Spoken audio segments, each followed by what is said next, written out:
You could tell he was exhausted. He was frantic. He was telling us that his papa had died. If he'd let go, I was gonna have to go down that river with him. That just wasn't an option. We weren't gonna let that happen. I'm Joe Van Haalen, a firefighter for the city of Des Moines. Been a captain for the last, I think, 3 years, but I've been on the job for 22. It's just super rewarding to know that you can go and make a difference in somebody's life every day. And every time you go out that door. He has a nice calmness to him, makes everybody feel safe around him. He's always been invested in our small town and the city of Des Moines. He gives back in every way that he can. It's hard to be a fire wife. There's always a level of uncertainty and danger whenever they're responding. Des Moines 911, do you need police, fire, or mental health services? The call came out that they had a child in the river. We need help. There's a kid drowning right by Principal Park in the river. How old is the kid? He looks elementary age, probably 7 years old. The river was moving extremely fast, and when that happens, there's always a lot of debris in there. I mean, huge debris.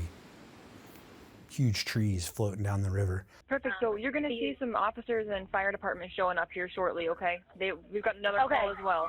He just knew as they were getting some of the details from dispatch that seconds were really mattering in this situation. I told my crew that I was going in and I was emptying my pockets and taking off my radio. I had stuff on and I kicked my shoes off in the cab of the truck. He knew he was going in before he even got to the scene.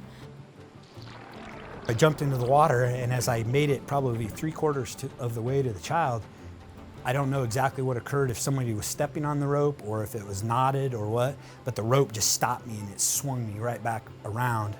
But it took me probably 15 feet further down. I had to climb back up on that, and it was muddy and mossy and pretty slick, and I made my way back up.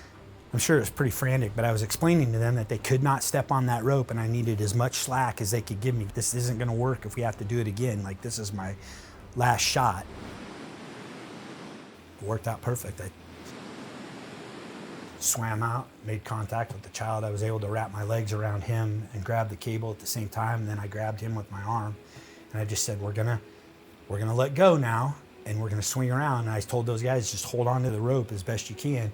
And it worked out perfectly. Just as soon as I let go, they held onto the rope and brought me around, and we were able to get the child up. I was pretty worn out at that point, so it was kind of funny. They brought a ladder down for me, so I had to wait in the water until they could get a ladder down into the water, and then I could climb up out of there. But the child was in great shape. He knew he needed to act in that moment and act very quickly. I've got a 7-year-old grandson, so for me it was like, I'm thinking of my grandson out there, like I can't imagine what that, the trauma of that and just trying to hang on. He would just do this without any hesitation, any given moment. I told her right away. I think I either called her or sent her a text from work and said, you're not gonna believe, what we just did and how it all worked out.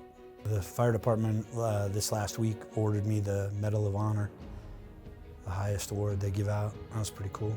I think it validates that I am capable of doing the job.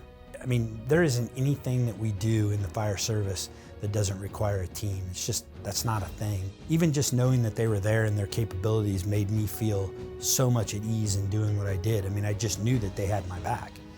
I'm proud of him all the time because he does scary things that most of us would never do. I don't know, right place, right time sometimes. Being willing to go do that and put it on the line. But I think there's probably a little bit of that in all of us. It's just sometimes it doesn't always get brought out. I don't know that saving that child reflects back, I'm not able to reflect back on that. I think you just have to deal with it at the time. Saving the child is way cool. I mean, somebody said, you don't get that opportunity, and I don't know if opportunity is the right word, because opportunity makes it sound like you're waiting for that or you're hoping for it, and that's not what it is.